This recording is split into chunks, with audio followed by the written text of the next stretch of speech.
जब भी हम अपने आसपास की दुनिया को देखते हैं तो एक सवाल मन में आता है, यह सब आखिर कहां से आया है। हमारे धर्म हमें बताते हैं सब भगवान ने बनाया है, लेकिन विज्ञान इससे बेहतर जवाब देता है। तो विज्ञान की नजर से जानेंगे हमारी पृथ्वी कैसे बनी, कैसे हमारा चंद्रमा बना और कैसे इस ग्रह पर जीवन के हालात बने।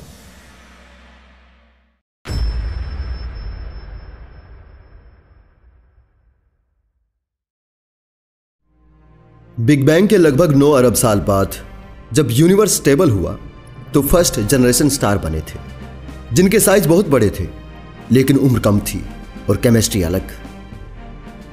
उन्होंने नए तरह के एटम्स बनाए और फिर सुपरनोवा के सहारे फूटते वक्त सारे एलिमेंट्स स्पेस में दूर तक बिखरा दिए और थोड़ी अलग केमिस्ट्री वाले सेकंड जनरेशन स्टार बने।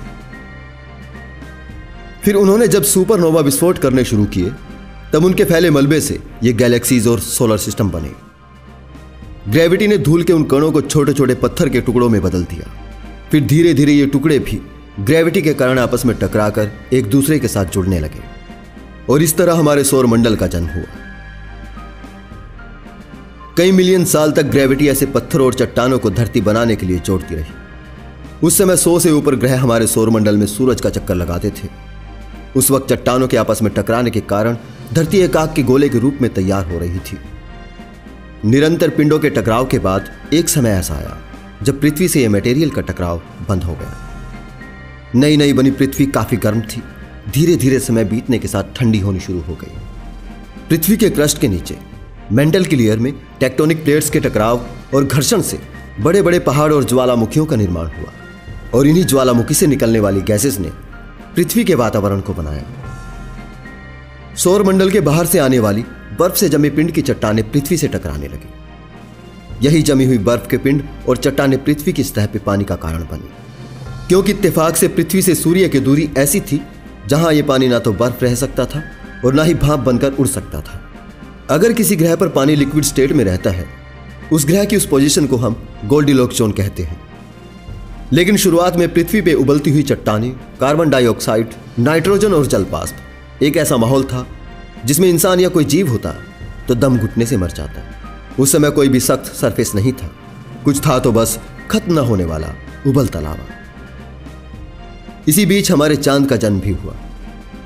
उस समय थिया नाम का एक पिंड धरती की तरफ बढ़ रहा था, जिसका आकार मंगल ग्रह के जितना था। जब यह धरती के सरफेस से टकराया तो एक बहुत बड़ा धमाका हुआ, जिससे कई ट्रिलियन टन कचरा धरती से बाहर निकल गया और वो पिंड धरती में विलीन हो गया। कई हजार साल तक ग्रेविटी अपना काम करती रही और धरती से निकला हुआ ट्रिलियन टन कचरा धरती के चारों ओर घूमता रहा। बाद में इस कचरे ने एक गेंद का रूप लिया, जो वर्तमान में हमारा चंद्रमा है। उस वक्त दिन जल्दी बीत रहे थे, लेकिन धरती में बदलाव धीरे धीरे आ रहे थे। 3.9 अरब साल पहले, यानी पृथ्वी के जन्म के बाद, अंतरिक्ष में बचे चट्टानों का धरती पर हमला होने लगा।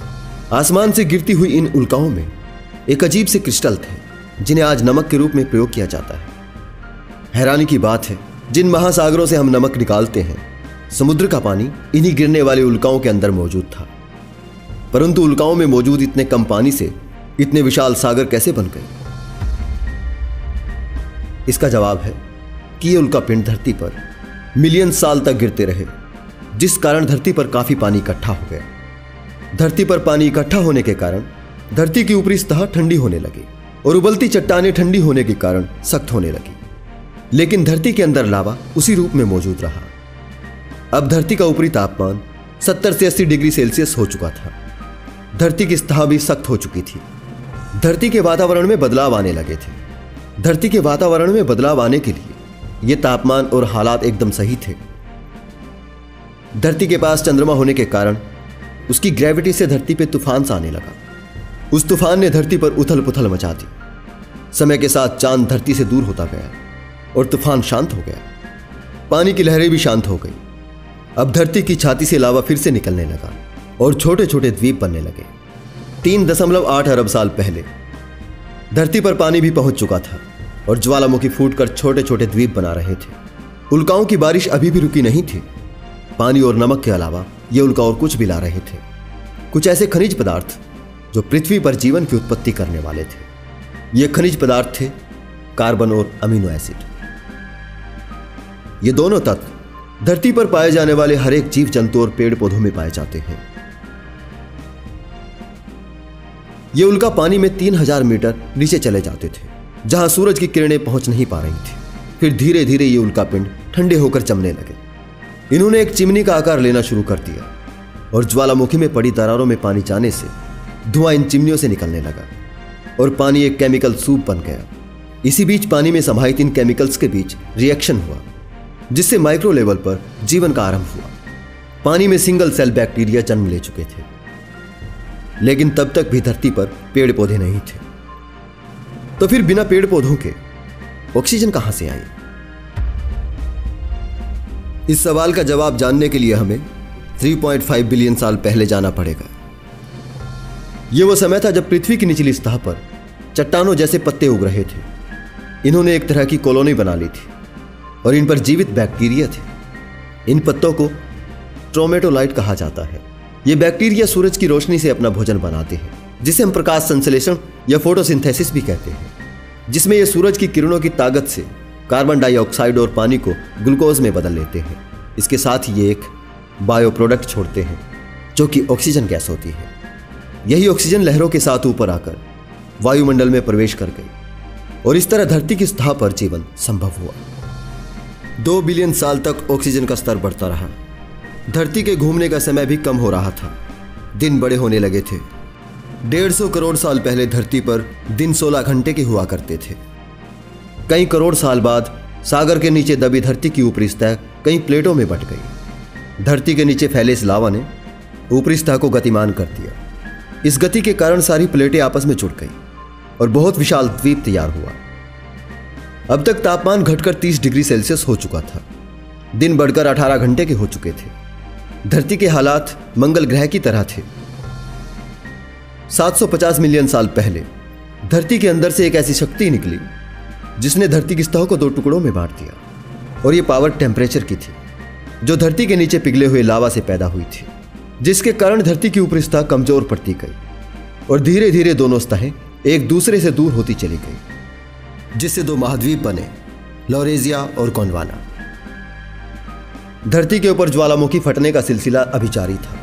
ज्वालामुखी से निकलने वाले लावा के साथ हानिकारक कार्बन डाइऑक्साइड भी निकल रही थी, जो पूरे वातावरण में फैल रही थी।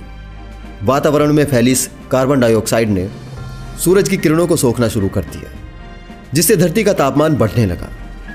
बढ़ते तापमान के कारण सागर के जल से बादल बनने लगे और कार्बन डाइऑक्साइड से मिलकर अम्लीय वर्षा धरती पर होने लगी। बारिश के साथ आने वाली कार्बन डाइऑक्साइड को चट्टान और पत्थरों ने सोख लिया। वातावरण में कार्बन डाइऑक्साइड खत्म हो जाने से कुछ हजार वर्षों में ही तापमान घटकर -50 डिग्री सेल्सियस हो गया। धरती की इस कंडीशन को स्नोबॉल भी कहा जाता है। चारों तरफ बर्फ हो जाने के कारण सूरज की किरणें धरती से रिफ्लेक्ट होने लगी और धरती का तापमान नहीं बढ़ सका और बर्फ और बढ़ती चली गई। अब ये बर्फ पानी में कैसे बदली? धरती का केंद्र अभी गर्म था, ज्वालामुखियों का फटना भी जारी था, लेकिन बर्फ इतनी ज्यादा हो चुकी थी कि ज्वालामुखी से निकलने वाली गर्मी भी उसे पिघला नहीं पा रही थी। परंतु अब कोई ऐसा जरिया नहीं था जो कार्बन डाइऑक्साइड को सोख पाता। सारी चट्टानें और पत्थर बर्फ से ढक चुके थे। एक बार फिर से कार्बन डाइऑक्साइड ने अपनी ताकत दिखाई और सूरज की गर्मी को सोखकर बर्फ को पिघलने पर मजबूर कर दिया। और अब तक दिन भी 22 घंटों के हो गए थे, यानी धरती पर जीवन की शुरुआत के लिए सही समय आ चुका था। बर्फ पिघलते समय सूर्य से आने वाली अल्ट्रावायलेट हानिकारक किरणों से एक केमिकल रिएक्शन हुआ, जिससे पानी में से हाइड्रोजन पेरोक्साइड बनी और उसके टूटने से ऑक्सीजन। यही ऑक्सीजन गैस 50 किलोमीटर ऊपर वातावरण में पहुंची तो वहां भी एक केमिकल रिएक्शन हुआ, जिससे ओजोन नाम की एक गैस बनी, जो सूर्य से आने वाली हानिकारक किरणों को रोकने लगी, जिसने जीवन की शुरुआत को एक आधार दिया। अगले 150 मिलियन साल तक ये गैस की परत काफी मोटी हो गई। इसके साथ ही पेड़ पौधे अस्तित्व में आए और ऑक्सीजन की मात्रा और बढ़ने लगी। अम्लीय वर्षा का असर भी अब खत्म हो रहा था। सागर का पानी भी नीला हो चला था। धरती अब एक नीला ग्रह बन चुकी थी। यह वक्त डायनासोर का था। इनके बढ़ने के साथ ही ज्वालामुखी फटने के कारण नए नए द्वीप निर्माण हो रहे थे। उन प्लेटों की गतिविधि से सुपर कॉन्टिनेंट टूटकर कई महाद्वीप में बट रहा था। लगभग 6.5 करोड़ साल पहले माउंट एवरेस्ट के साइज का एक एस्ट्रॉइड पृथ्वी से टकराया। इसके पृथ्वी से टकराते ही कई मिलियन न्यूक्लियर बम जितनी ताकत पैदा हुई थी। इसके गिरने के बाद धरती पर सब कुछ तबाह हो गया और वायुमंडल में धूल का घना कोहरा छा गया। सारे पेड़ पौधे और जीव जंतुओं का अंत हो गया। फिर बहुत सालों बाद एक बार फिर से धरती के वातावरण में धीरे धीरे बदलाव आया और सब कुछ सामान्य होने पर नए तरह के जीव जगत की शुरुआत हुई, जिनमें से हम भी एक हैं।